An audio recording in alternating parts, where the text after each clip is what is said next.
नमस्कार मित्रांनो, स्वागत आहे तुमच्या आपल्या यूट्यूब चॅनलवर. आज आपण पाहणार आहोत ISPL मधील टॉप 10 प्लेयर्स ज्यांनी आपल्या जबरदस्त परफॉर्मन्सने पोर्शे कार रेसमध्ये टॉप पॉइंट्स मिळवले आहेत. पोर्शे गाडीसाठी टॉप 10 खेळाडू आणि त्यांना मिळालेले एकूण पॉइंट्स पाहूया. नंबर 10 वर प्लेयर आहे फरमान खान.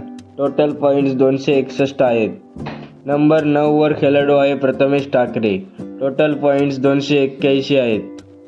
नंबर 8 वर मनीष वाघमारे आहे. टोटल पॉइंट्स 288 आहेत. नंबर 7 वर निजाम अली आहे. टोटल पॉइंट्स 292 आहेत. नंबर 6 वर प्लेयर आहे एजाज अहमद. टोटल पॉइंट्स 294 आहेत. नंबर 5 वर प्लेयर आहे परवीन कुमार. टोटल पॉइंट्स 296 आहेत. नंबर 4 वर प्लेयर आहे पद्मेश म्हात्रे.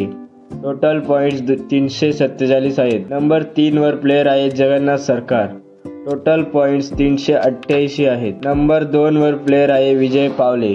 टोटल पॉइंट्स 433 आहेत. नंबर 1 वर प्लेयर आहे अभिषेक कुमार दल्लोर. कम्प्लीट डॉमिनेशन केले आहे या सीझन मध्ये अभिषेक कुमार दल्लोरने. Batting plus bowling plus fielding. Total points 541 आहेत. पोर्शे गाडीचा सर्वात मोठा दावेदार. तुमच्या मते पोर्शे कार कोण जिंकणार? कमेंट मध्ये नक्की सांगा. धन्यवाद.